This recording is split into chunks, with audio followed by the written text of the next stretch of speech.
amazingly energizing kids are and how amazingly draining they are.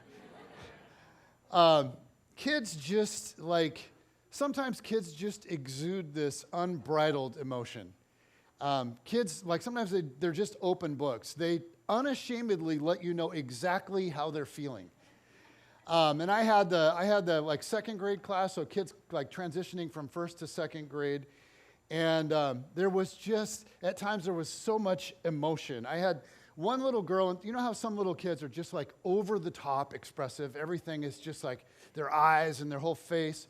And I had one little girl like that. So early in the week, I had all the kids gathered and was kind of explaining what we're going to be doing next. And they're all kneeling on a knee or sitting right in there. And they always get a little closer to me than I actually want them to be. And so I'm explaining what we're going to do next. And this little girl shouts out just as I'm wrapping up. She says, "That's stupid." And so I said, I kind of let it hang there. And all the kids were like, and I said, "Oh, sweetheart." I didn't say sweetheart, I said her name, but I won't say it to you because I don't want to shame anyone. I said, "Oh, sweetheart, that kind of hurts my feelings." And then I just let it hang there. And all the kids were like, and pretty soon one kid goes, "Well, I think that sounds awesome, Coach."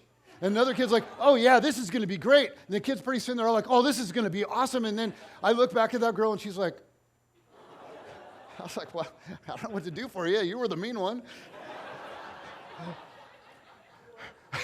But then later in the week, she and I became besties. It was amazing. She came in on Wednesday wearing glasses, and on Monday, Tuesday, she didn't have glasses. And so she comes running up to me, during the opening ceremonies, she comes running up to me with her glasses on, and she's like, "Look, Coach, I got my glasses." And I was like, "Sweet." She goes, "I'm going to be focused today." And so I was like, "Oh, yes, you are." And so every time she did something good, I was like, "Oh, you're so focused." And she's like, but Wednesday was a day that it was pouring down rain. So she was running around kicking the ball, and I was like, "Oh, you're so focused." And she looks up, she's like, "Yeah." And she can't even see because there's rain all over. Kids are awesome. One of the things that's kind of a bummer about being a pastor, being like the pastors, I don't get to work with the kids next door very much, and it's cool. And I just think with adults, we get really good at hiding our feelings sometimes, and yet kids, not so much. Jen was telling me about her 2 and 3-year-olds, just to keep them paying attention, because that's a long time for them. Just to keep them paying attention, she said we would give them power. Well, what does that mean? And she said, well, the way they would get power was we'd give them a jelly bean. And they'd get power. They're like, "Oh, do you need power? Do you need power?" And so we've got there's a picture of some power being given out right there. Now, as you can imagine, this power pellet thing needed to be quick. So there wasn't enough time for each kid to carefully pick out their jelly bean. The coaches just kind of handed them out real quick. And the rule was simple. You get what you get, and you don't throw a fit. Okay, say that with me. You get what you get, and you don't throw a fit. Now, as you know, not all jelly beans are created equal. I mean, there's strawberry, right, and watermelon and cherry and grape and all that. There's also black licorice, which it turns out is not real popular for 2-year-olds. And so the teachers, they're compassionate human beings. They're trying to filter, but you get what you get, and you don't throw a fit, okay? And so for the most part, kids did really well. Jen was telling me that one little girl, she must have gotten a red one because she put it in her mouth, and Jen said immediately, it's like Popeye, you could see the redness go up from her neck into her face, and she started to clench up, and Jen's like, "Ooh, I think it was cinnamon." Because she sat there for a second, and then she goes, "Ooh, it's spicy." But she toughed it out, and it was character building, which was what the week was all about. She got what she got, and she didn't throw a fit. But let's be real, like 2 and 3-year-olds, as much as you want, sometimes there were fits. And we've got a picture of a very unhappy little camper. And when they threw fits, then we said, hey, Mom. And so there it is. And with 2, 3-year-olds, you know when they're, you know if they're happy, you know if they are not happy. So Jen and I, we were processing camp one day afterwards, and she said, man, sometimes with toddlers, it's kind of a fragile relationship. Like you're their hero and best friend one moment, and then you become their enemy in the very next. She's like, with kids, if you don't give them what they want when they want it, they can really turn on you. And I think that all of us can relate to that on some level. Maybe for you, it's now as a parent or a grandparent, or maybe you remember back to being a kid and what that was like. And this is a part of growing up, right? I mean, when we get older, the way we relate matures, right? Right? Well, hopefully it does. Hopefully it does, because this is a part of growing up. And this is an important part of growing up, because here's what I've noticed. It's impossible to have a deep relationship with someone from whom you're just trying to get something. Right? It's impossible to have a deep relationship with someone from whom you're just trying to get something. You can't do it, because really it's all about this agenda that you have. As long as the relationship exists primarily to get something, you can't really have a deep, authentic relationship. The relationship will always be limited. It will always be superficial. And today we're continuing in this series. We're kind of walking together with the disciple John as he walked and followed Jesus. And so we're seeing Jesus through the eyes of the disciple John. And after following Jesus for like 24/7 for 3 years, John concluded something extraordinary, that somehow Jesus was God himself. That he had left heaven, took on flesh, and lived among us, and that what he wants most is for us to know him, to somehow enter into a deep, authentic relationship with him. And today, we're going to see Jesus explaining this concept to the masses, to the crowds. Today we're in part 4 of this series called The 7 Signs. And so we're reading this account of Jesus as told or written by John. Okay, the good news according to John, or the Gospel of John. And by the way, the word gospel simply means what? Good news. So when we're sharing the gospel, we're sharing the good news. And at the end of John's account of what happened with Jesus, John tells us that he's actually written this whole thing with an agenda. And part of his agenda is this. He wants us to know that he, John the author, did not follow Jesus because of faith. He followed Jesus because of what he saw and because of what he heard. In fact, it's what he saw and what he heard that convinced him that Jesus is the Messiah. And once he arrived at that conclusion, he then put his faith in Jesus. He believed because of what he saw and what he heard. And so he wants those that read or that hear his gospel to kind of be able to see and hear the same things that he did, so that we too can arrive at the same conclusion about Jesus. In other words, the sequence that brought John to put his faith in Jesus is the very same sequence that he's hoping to lay out in his gospel for us. And it goes like this. There were events, but not just random events. They were signs that pointed to something. The signs served as evidence for something big.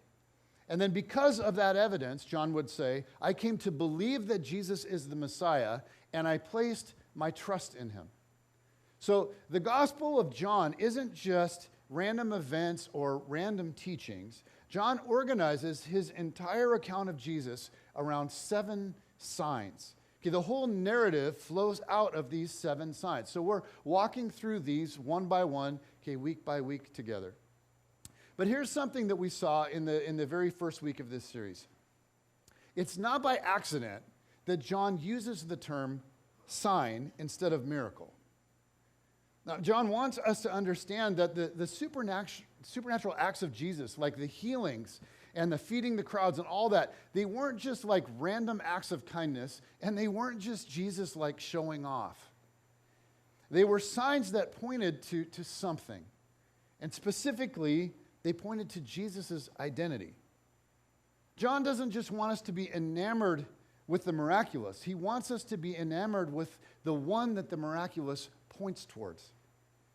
So here's what he says at the end of the story. He writes this. He says, Jesus performed many other signs in the presence of his disciples, which are not recorded in this book. Again, this book does not refer to the Bible. We talked about this in the first week. It just is a reference to John's gospel, okay, the document that he wrote. And he says Jesus did a lot more stuff than what's in here. But he has hand-selected certain events for his account. And he's saying, I've carefully chosen these specific signs. Like I've carefully chosen these, and here's why I want you to know about these events. He says, but these signs are written that you may believe. He's saying, I want you to believe, but I'm not just content saying, well, you just have to believe. You just have to take it by faith. He's saying, no, it doesn't work like that. I want you to go on a journey with me and experience, and my experience with Jesus. And my hope is that you will experience, through my experience, Jesus in such a way that you too will be convinced that he is exactly who he claimed to be. So John isn't just telling us like what to believe. He's building a case as to why we should believe it. Okay, but the big question, of course, is believe what? Well, he's very specific. Here's what he wants us to believe. He says, but these things are written that you may believe that Jesus is the Messiah, the Son of God, and that by believing you may have what? Have what? And that's really the big question. Have what? If we're going to believe Jesus, then what do we get? Well, we have what? And that's the question that the people in the first century were asking as they were following Jesus. And that's the question that many of us have been asking or are asking. If I'm going to follow Jesus, what do I get out of this? What do I get out of this? And that's the question that keeps coming up in the passage we're going to look at today. And so this morning we're going to look together at the fourth sign, and this is, if not the most well-known, one of the most well-known stories in all of the Bible. It's the sign of the feeding of the 5,000 plus. Okay, and we're going to get to the plus in a minute. So here we go. By this point in his ministry, John would tell us Jesus has done a lot. He has done a lot. There have been many, many miracles, and his fame is spreading. So John says, and a great crowd of people followed him because why? Did they follow because of faith? Did they just kind of randomly, just kind of point at him and go, look at that guy. Hey, we should follow him. I mean, that guy seems rad. Let's put our faith in him. The great crowds followed him because why? Well, John continues. He says, and a great crowd of people followed him because they saw the signs he had performed by healing the sick. Why were people following him? Because of the stuff they saw. First century people didn't follow Jesus because of faith. They followed because of what they saw. Jesus is doing incredible things, so the crowds are following him everywhere. It says, then Jesus went up on a mountainside and sat down with his disciples. And John gives us a little detail that seems kind of random. He says, the Jewish Passover festival was near. Now, John gives us this detail to explain the crowd's response to what happens later in the story. But as many of you know, Passover was the Jewish independence celebration, right? Their ancestors had been enslaved in Egypt for 400 years. God raised up Moses to deliver them. And then in Moses and through Moses, God did all of these miraculous things, and God defeated the armies of Egypt. And so in the first century, Passover was then an annual reminder to the people of Israel that they were once again oppressed and they were deeply in need of another Moses, someone to lead them out from under the oppression of the Romans. So John throws in this detail. He says, the Jewish Passover was near. Now, Jesus is with his disciples up in Galilee, near the Sea of Galilee, and they are in the northernmost part of Israel. Israel is kind of a long, skinny, north to south nation. And so they're in the northern part near the Sea of Galilee. And I had the chance to go there about 10 years ago. And I'll tell you, that part of Israel, you think Israel, you think desert? That part of Israel is lush. It's green. It is absolutely breathtaking. And so they go up on a hillside near the Sea of Galilee, near the lake, and they sit down to rest. And they're there because it is a great spot to get away from all the people. Everywhere they've been going, there's crowds everywhere. They go to get away. And so it says, but when Jesus looked up, he saw a great crowd coming toward him. So you got a picture. Jesus goes with his guys to this remote area to rest. And when he looks up, here's this massive crowd coming. This is like Woodstock. And so Jesus, less hippies, but Woodstock, Jesus turns to his disciples and he says something unexpected. He said to Philip, hey, Philip, where shall we buy bread for these people to eat? Well, that's weird. And because you have to understand that, see, nobody was planning on feeding people, not these people. I mean, feeding the crowds had never been part of the equation with Jesus to this point. To this point, Jesus heals people, and Jesus teaches people. But feeding people is not what they've been doing. But they're on this hill, and they're looking down, and they see thousands of people converging on this field. So Jesus leans over, and he says to Philip, where should we buy bread for all these people to eat? Now, the reason that Jesus asked Philip is because that Philip was from Galilee. Okay, this is his hometown. So Jesus is like, hey, Philip, these are like your stomping grounds, right, bro? You know where all the restaurants are around here, right? So where can we buy food for all these people? And Philip is like, what? Right? Feed people. He's like, we don't feed people. We heal people. You heal people. Well, we're part of it. We heal people. But then John goes on and he says, Jesus asked this only to test him, for he already had in mind what he was going to do. So this wasn't a real question, which becomes obvious because Philip answered him, it would take more than a half year's wages to buy enough bread for each one to have a bite. Okay, translated, nowhere. Where do we get food for these people? Nowhere. There is nowhere. It is impossible, Jesus. Now, for this next part, this is such a popular story, and some of you have been hearing this story since you were like 2 years old.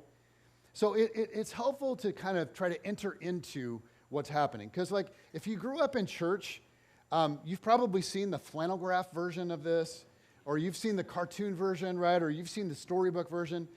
And this story gets kind of romanticized, and it gets polished, and all the rough edges get worn off and scrubbed off.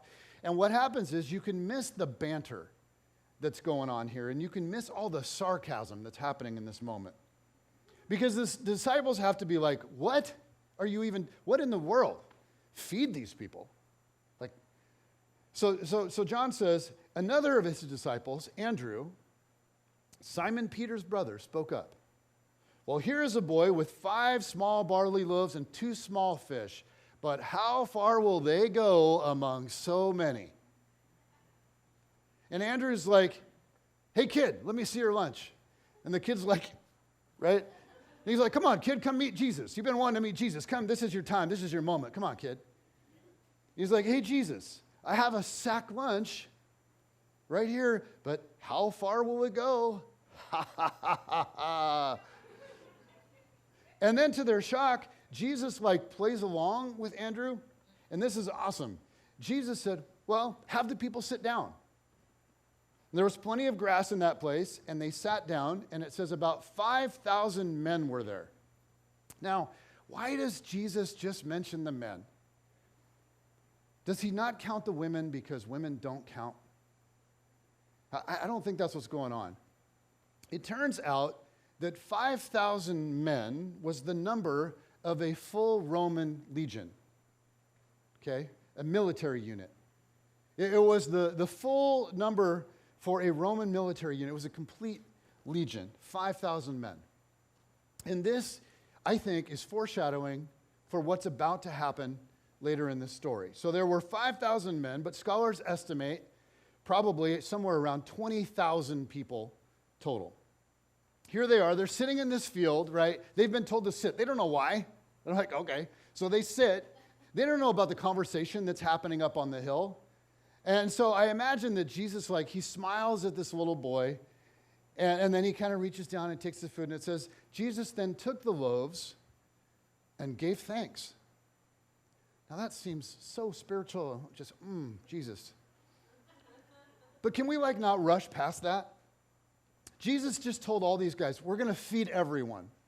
They're like, okay, how are we going to do that? Then Jesus takes this little tiny bit of food from this little boy, and he starts praying and saying, God, thank you, right? It's sort of, if you heard this in Sunday school, you imagine that all the people are like, yes, God, thank you. And they bow their heads and close their eyes. Guys, nobody's bowing their heads because they're like, what? Like, are you kidding? Like, what are you doing, Jesus? Here's what this would be like.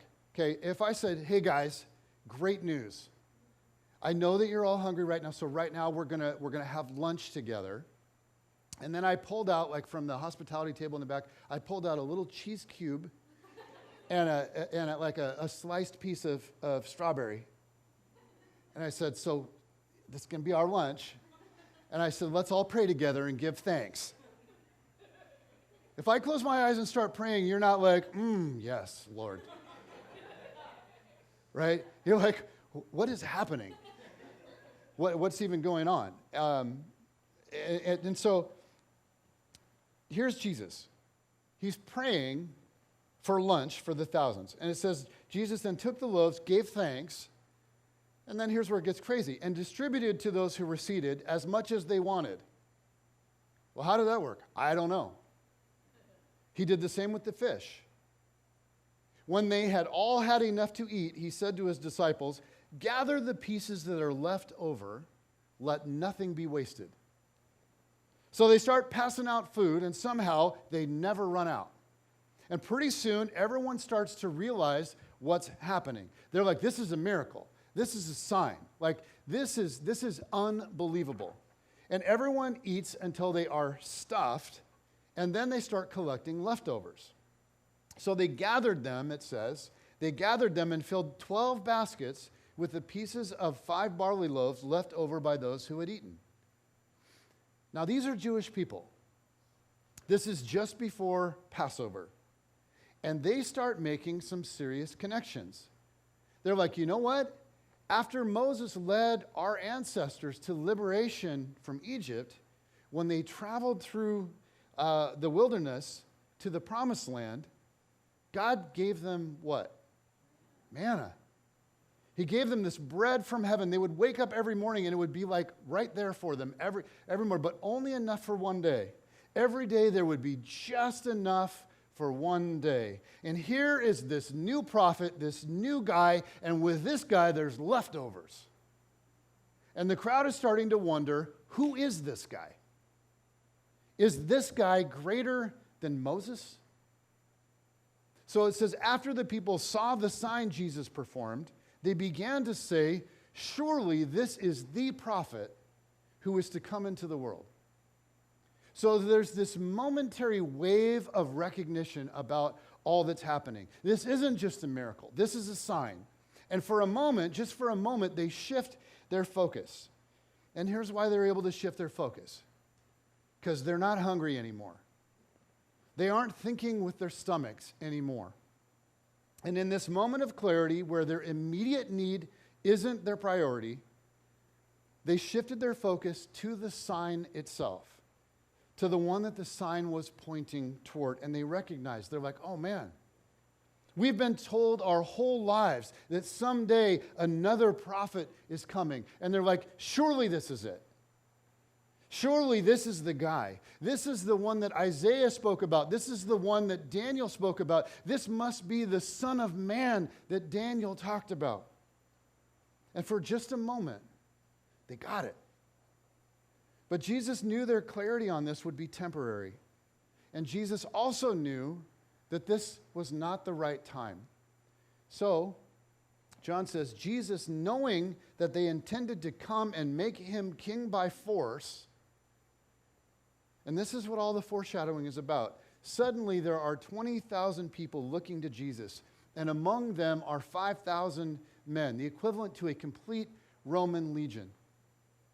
And if the first prophet Moses was able to deliver their people from Egypt, certainly this second prophet could deliver them from the Romans. So they start to envision it now. They start dreaming. They're like 5,000 men marching from Galilee in the very north to the south to Jerusalem, traveling south together. And as they go, they're picking up steam, right? Soon there will be 2 legions, and then 3 legions, and then 4 legions. And by the time we get to the city of Jerusalem, maybe 5, 6, 7 legions of Jews. And if Moses parted the Red Sea on the way to their liberation, if Moses brought plagues on the Egyptians, what might this man Jesus do? Jesus can heal the blind. We've seen it. He can heal lepers. He can calm storms. He can walk on water. Jesus can feed 20,000 on a whim. So just imagine what's about to happen. So they're getting in there. They're getting all pumped up, and they're like, let's go. Let's do this. Let's make him king and go. Let's storm Jerusalem. And of course, Jesus would eventually walk through the gates of Jerusalem, not to be coronated, but to be crucified. Not to deliver Israel from Roman oppression, but to deliver the entire world from sin and death. This was not the time. This was not the way. So Jesus, knowing that they intended to come and make him king by force, withdrew again to a mountain by himself. But before he did that, Jesus put the 12 on a boat on the lake. And in fact, the language around how he put them on the boat is kind of interesting. It's like he shoves them on the boat, like he manhandles them onto the boat. They didn't really want to go, but he forcefully puts them on the boat. Because they're feeling all of the momentum too. They're like, this is it, Jesus. Do you see it? This is it. This is the day. What a perfect time. Now we need to go. We need to march on Jerusalem. But Jesus is like, you know what? Get those ideas out of your head. And he shoves them on the boat. And he says, go across the lake, and I'll see you on the other side. So he gets them going, and he dismisses the crowd, and then he withdraws to a quiet place, and he prays. And Jesus knew that even his disciples were getting caught up in all the hype. So the next day, Jesus joins his disciples on the other side of the lake. And then, again, the crowds get word of where he is, and they surround him. But this time, Jesus decides he's going to confront them instead of feeding them. He's going to call them out. And in a way, he kind of calls us out. Like he calls you out, and he calls me out. Here's what I mean. Have you ever thought about your spiritual life? Like church, going to church and prayer, and if you're in a small group, and if you read the Bible, and anything that you do spiritually related. Have you ever thought about that and asked yourself this? What am I getting out of it?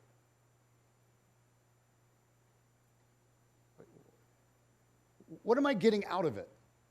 In fact, maybe you've heard someone that you know say something like this. You know, actually, I kind of gave up on church and faith because I just wasn't getting anything out of it.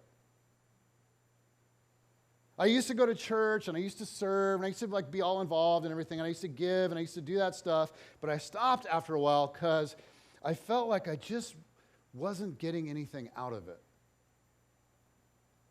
And the point that Jesus is about to make is this. As long as it's about getting something out of an it, you still don't understand it. As long as we're trying to get something out of it, we're like toddlers wanting another jelly bean. So the crowds find Jesus the next day, and they surround him once again. It says, when they found him on the other side of the lake, they asked him, Rabbi, when did you get here? And here's the thing, like when you're trying to navigate a relationship and all you really want is for someone to do something for you, you can't like be direct. You sort of have to do this dance. So the crowd starts with this like really polite question. Rabbi, when did you get here? But Jesus, he just like dismisses that because he doesn't take time for small talk. So he goes right to the issue. It says, Jesus answered, very truly I tell you, when did you get here? Very truly I tell you, you are looking for me not because you saw the signs I performed, but because you ate the loaves and had your fill. You aren't here because you understand who I am. You aren't here because of what the signs are telling you about me. You're just here for the food. Jesus continues, do not work for food that spoils, but for food that endures to eternal life, which the Son of Man will give you.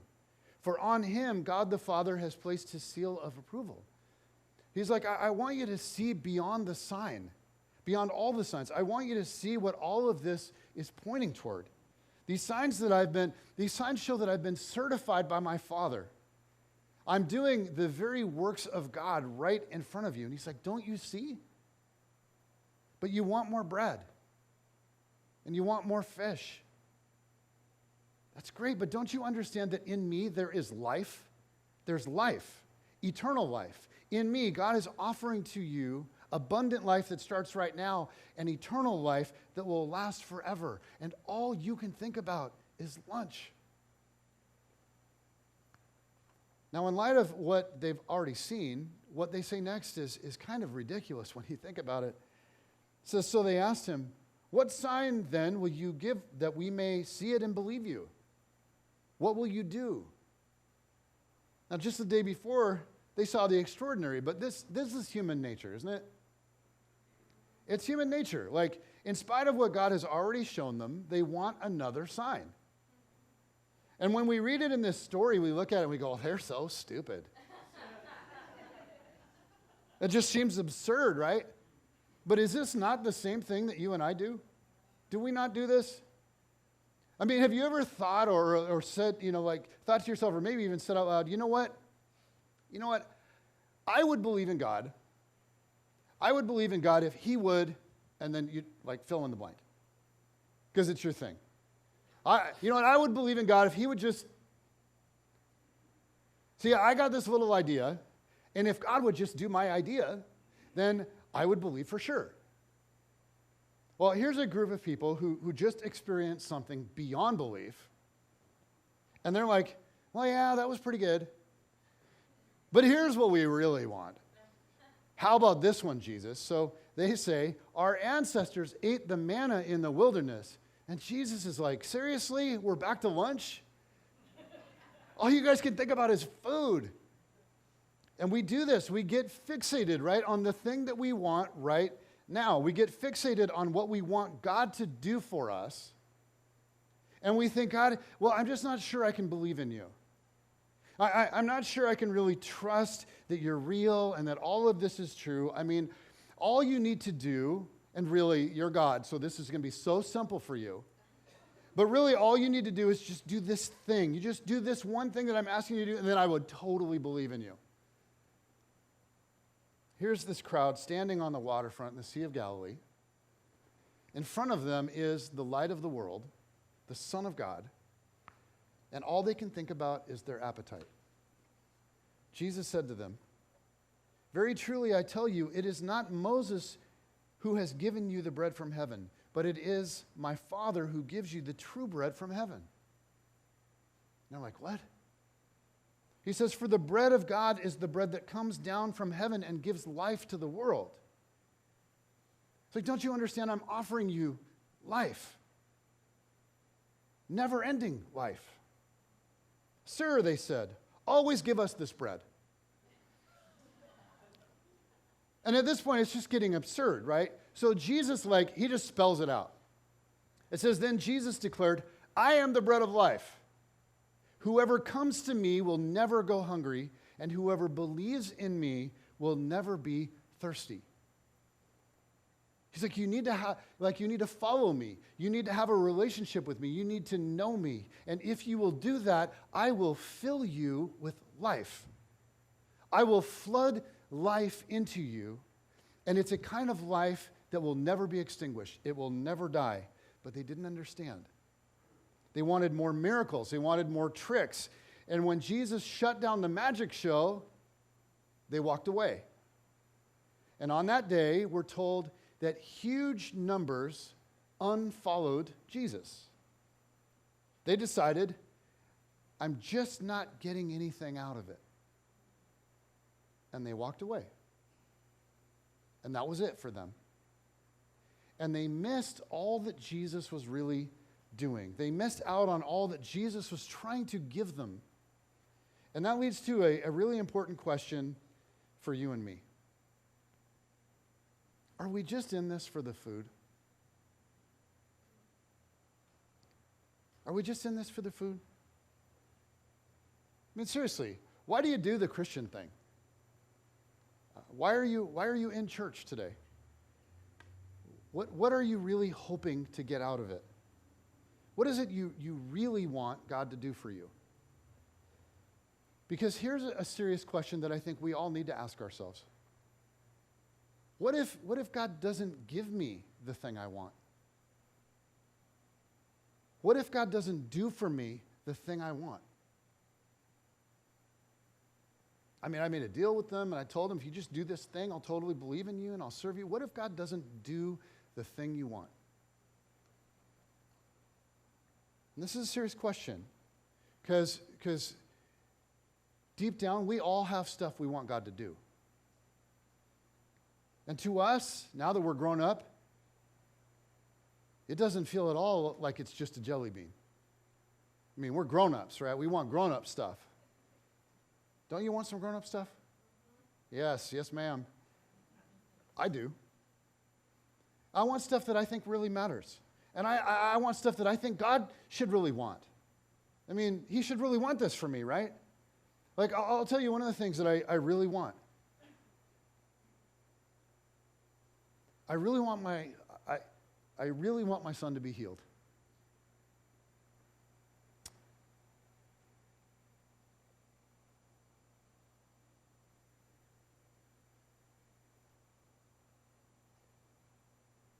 I pray for it every stinking day.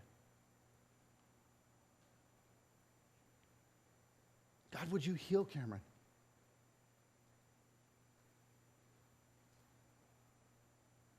God, would you somehow give me my son back?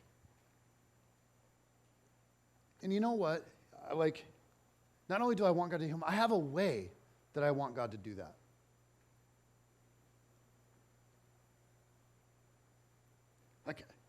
I have a plan, and I have a time frame. I want it done right now, right? I want it right now. I do. But the question is my relationship with God contingent upon him doing my plan? What if he doesn't do the thing that I'm asking? At least not the way that I want or in the time that I want. Is it we all have stuff we want, and it's grown-up stuff. It's important stuff. But what if God is doing, and I'm just throwing this out there, what if God is doing more than that? What if what he's doing is so much more than that? What if God is moving in ways that are actually so much bigger? What if God is redeeming and restoring, and he's restoring everything? What if he's trying to breathe life itself, into you and into me? And what if the only way that we can receive that life is in deep, intimate relationship with him? And this is where it gets tricky. This is where it gets tricky. And this was a thing that used to drive me crazy when I went to Young Life when I was 17. Because they would talk about this, and I'm like, what are you talking about? This is the stupidest thing I've ever heard. How do you have a relationship with an invisible God? What even is that? Like, how do you walk with Jesus when you can't see Jesus? And how does this Jesus that I'm walking with that I can't see breathe life into me somehow? How does that work? All I can say is I think it's the same today as it was in the first century. Jesus simply says, follow me. He says, follow me. Well, what does that mean? It means, here's what it means. It means do the thing you already know you should do. Do the thing you already know you should do. And for some of you, maybe that just means continuing to go to church at least somewhat regularly. Like you don't know what else to do, but you know to do that. Okay, well, so do that and then see what might come next. And when you get the sense you need to do something else, then you do that. And then you see what comes next, and then you do that. Like this is what it is to follow Jesus. You do it step by step. You actually don't have to have it all spelled out, and you don't have to have all the answers in order to get started. And for some of you, this is a really big struggle because you look at the whole thing and you just go, I don't know that I would be a very good Christian, right? I don't know that I can do this. I don't know that I have what it takes to really get this thing right. And behind all of that, there's this sense that you have that you go, I don't know that I have enough faith. Right? Like, I don't know that I have enough faith. You ever felt that? Like I have. Most of my Christian life. I felt it this morning. I don't think I have enough faith. Like I hear stories, I don't know if this happens to you. I hear stories of Christians like in China or the Middle East. And they're arrested, right? And they're tortured. And then they're told, you can go free, you just have to stop being a Christian. Like, just renounce Jesus and we will let you go. And again and again and again, they refuse. They don't. Like, with a gun to their head, their faith is being put to the test. And their captors are saying to them, you really believe you're going to heaven? You really believe that this is real? You really believe that Jesus is going to give you eternal life? And with a gun to their head, they refuse to waver. What would you do in that situation? What would I do in that situation? And I look at that, I go, is my faith that strong? Do I possess that kind of faith? Do I really believe that Jesus is the way and the truth and the life? Do I really? And see, sometimes I think that we can't even get started unless we possess that level of faith. We think that if we don't have that, then we shouldn't even bother at all. But I guess my question is, who in the world starts out with that kind of faith?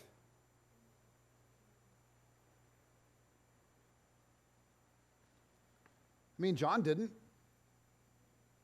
Peter didn't. None of the 12 did. I mean, when Jesus was arrested and all of their lives were on the line and suddenly they symbolically did have the gun pointed at their head or a sword at their neck or whatever, what did they do? They all ran away. Run away, run away. Peter denied even knowing Jesus 3 times. I mean, faith, here's the thing. Faith comes as we follow. It comes as we follow. It's built over time. And Jesus is simply saying to you and me, wherever you're at, wherever you're starting from, follow me. Follow me.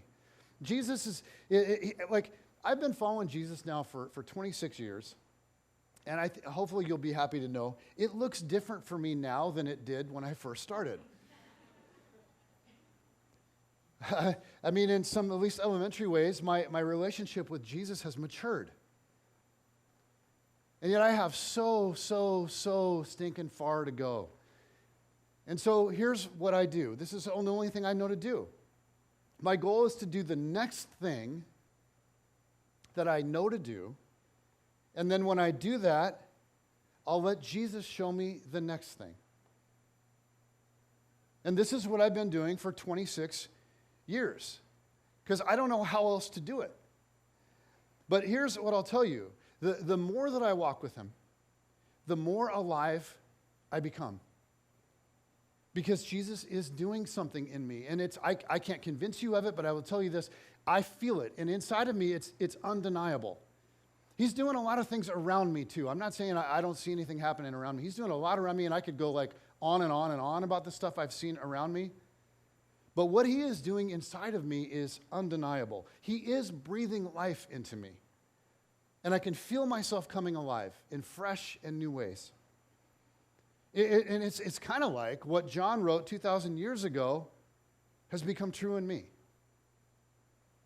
But these things are written that you may believe that Jesus is the Messiah, the Son of God, and that by believing you may have life in his name.